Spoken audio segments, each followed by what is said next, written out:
A camera moves along a corridor. At the end a door.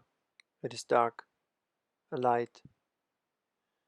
The corridor belongs to an archive. A film archive. Storage for the images from the past. The scene is immersive. We are delving into the archive. It's a statement, and it follows an impulse, which Hal Foster described as archival impulse.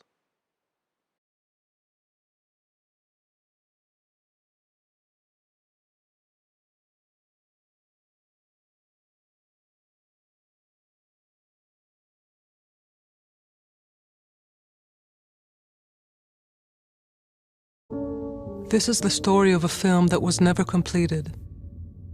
A film designed to serve as propaganda for the Third Reich, that empire infatuated with a camera that knew so well to document its own evil, passionately, systematically, like no other nation before it.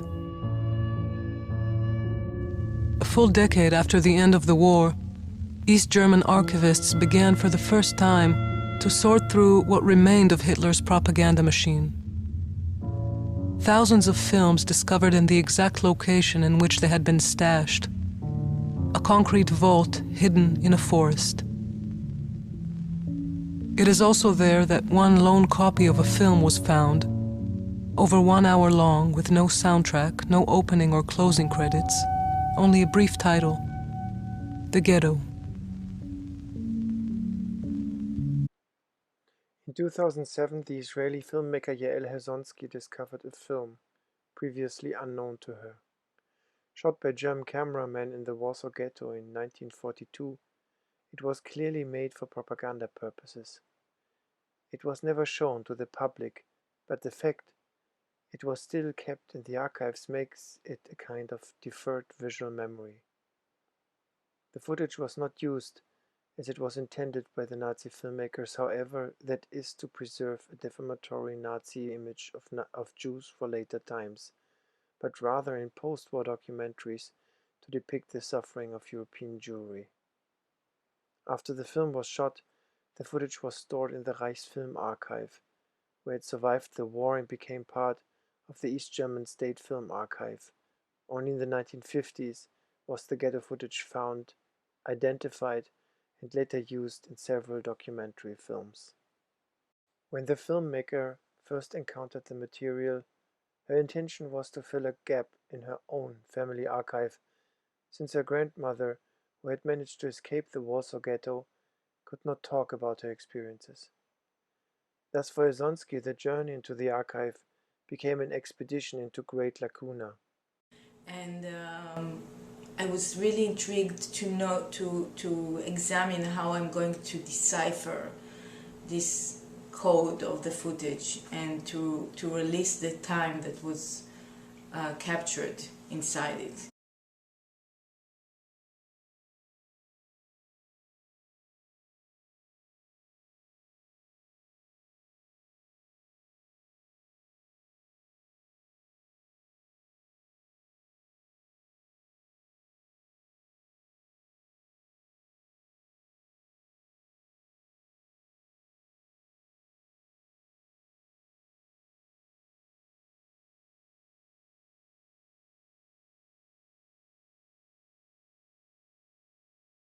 Hazonsky applies particular cinematic, technical, as well as mechanical operations in order to carve out revealing moments. She intervenes in the running projection of the images, assembles different material sources, and uses techniques such as slow motion in order to destabilize the common framing of the iconic images.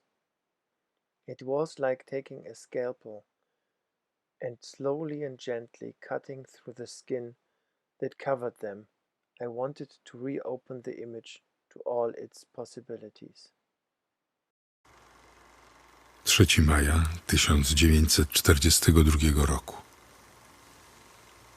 O 10 zjawili się filmiarze z propagandy.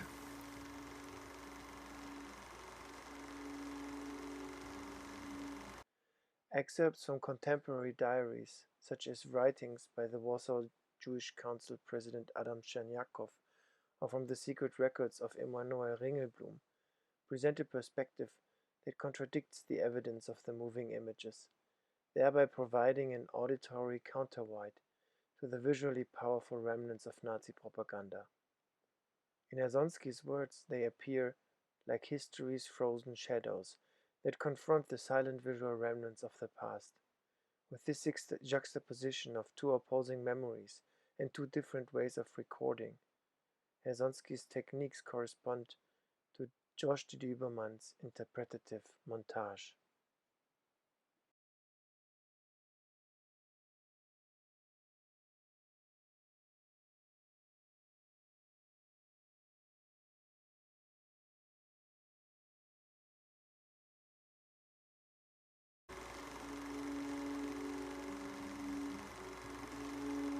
Zrobili zdjęcia w moim gabinecie. Zainscenizowano wejście do mnie interesantów i rabinów, etc.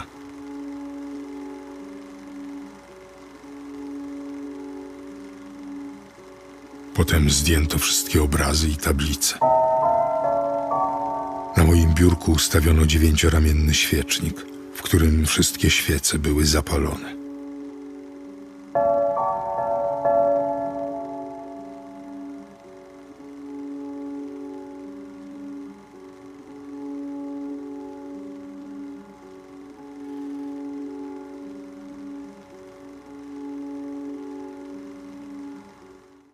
A film unfinished still privileges the visible, the act of seeing, over the tension between conflicting perspectives.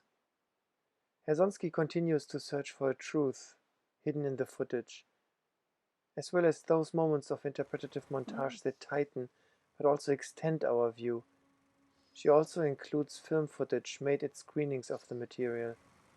These screenings not only project the archive film in the cinema space, thereby transferring it to the present, they also produce a witnessing audience who performs an act of seeing.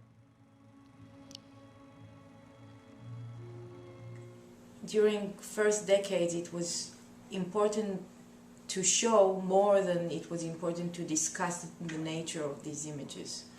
I think that something now is allowing us to become more critical about the way we use these materials and also become more aware about our own nature of viewing our contemporary documentary images that are being broadcast all the time.